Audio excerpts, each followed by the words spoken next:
안녕하세요, 차트마스터입니다. 영상을 시청하시기 전에 구독과 좋아요 부탁드리고 해외 증권사를 사용하시면 나스닥 한 계약 기준 140만원, 최소 증거금 0.01 계약 기준 14,000원부터 해외 선물 거래가 가능합니다. 자세한 내용은 더보기란의 셀프 계좌 개설 영상 혹은 고객센터를 참고해 주시기 바랍니다. 자, 오늘 설명드릴 지표는 바로 스토캐스틱이라는 지표입니다. 스토캐스틱은 오실레이터 지표들 중에서 대장급이라고 할 수 있을 정도로 지표들 사이에서 신뢰성이 굉장히 높은데요. 그래서 오늘은 스토캐스틱에 대해서 낱낱이 파헤쳐보는 시간을 가져보도록 하겠습니다. 일단 스토캐스틱의 개념부터 설명을 드리면, 최근 주가의 변동폭과 당일 종가의 관계를 이용해서 향후 주가의 방향성을 예측할 수 있는 지표로, 최근 일정 기간의 최고가와 최저가 범위 내에서 현재 가격의 위치를 표시할 때 매수세가 매도세보다 강할 때는 그 위치가 높게 형성이 되고, 매도세가 매수세보다 강할 때는 그 위치가 낮게 형성이 된다는 것을 이용한 보조 지표입니다. 간단하게 말하자면 스토캐스틱의 값은 0과 100 사이에서 움직이게 되고, 값이 높을수록 매수세가 강하다, 값이 낮을수록 매도세가 강하다는 것을 의미를 합니다. 자, 스토캐스틱의 구성은 결국 %K 값과 %D의 값으로 구분이 돼요. K의 값은 설정 기간의 최고가와 최저점 사이에 현 주가의 현 위치를 백분율로 나타내고, %D의 값은 K선의 이동평균 값입니다. 그렇기 때문에 좀 더 완만한 움직임을 보여주겠죠.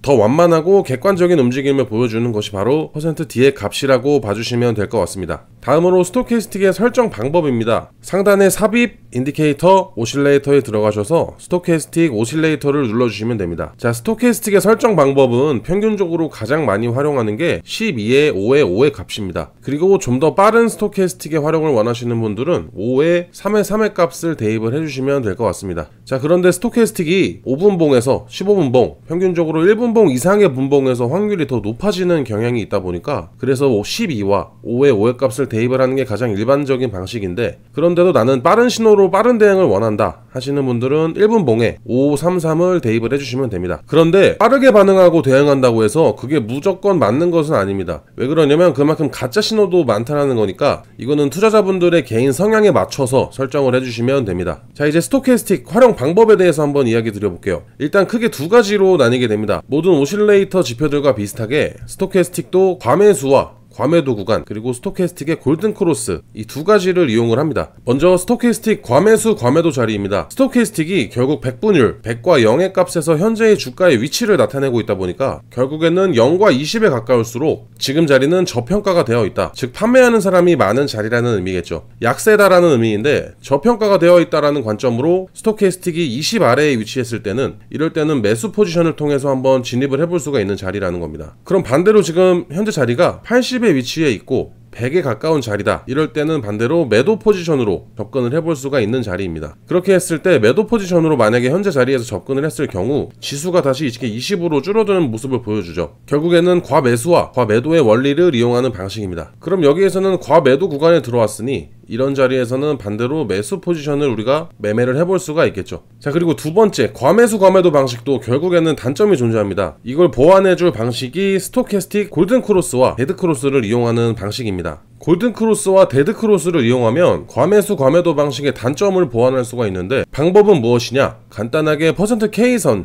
요 흰색 선이 노란색 %D선을 상향 돌파할 때, 이럴 때 매수 포지션으로 접근을 하는 방식입니다. 아래 하단에 보시면 20 이하의 위치에 있지만 K선이 D선을 돌파하고 골든크로스가 나왔다면 이런 자리에서는 매수 포지션을 진입을 해볼 수가 있는 거죠. 그럼 여기서 반대로 89강까지 주가가 쭉 왔을 때 K선이 계속 치고 나가지 못하고 D선 아래로 데드크로스가 발생을 했다 하면 매도 포지션으로 접근을 하는 방식입니다. 그럼 또 이런 자리들이 이렇게 반복이 되겠죠. 다시 20 아래 위치에 있고 골든크로스가 발생을 하면 매수 포지션, 89간에 위치해 있고 데드크로스가 발생을 하면 다시 매도 포지션으로 방향을 잡아주시면 되는 겁니다. 한마디로 앞전에 설명드린 과매수 과매도 방식을 좀 보완을 한 방식이고, %K 값과 %D 값을 이용해서 골든크로스와 데드크로스가 나오는 자리를 타점으로 잡고 더 확실하게 공략을 해볼 수 있는 그런 매매법이라고 할 수 있겠습니다. 자, 그런데 제가 항상 오실레이터 지표들에 대해서 설명을 드리지만 여러분들이 주로 사용하는 주 지표와 연계해서 봤을 때 효과가 더 좋은 게 오실레이터 지표들이에요. 단일로만 보고 이걸 너무 맹신해서는 안 된다라는 겁니다. 이 부분 꼭 숙지해 주시고, 자, 오늘 여기까지 스토캐스틱에 대해서 설명을 마치도록 하고 영상 마무리 짓도록 하겠습니다. 추가적으로 궁금하신 내용들은 아래 댓글 또는 더보기란의 고객센터를 참고해 주시고, 해외 증권사 계좌 개설 관련 문의 또는 셀프 계좌 개설 영상은 아래 더보기란의 고객센터를 참조해 주시기 바라겠습니다.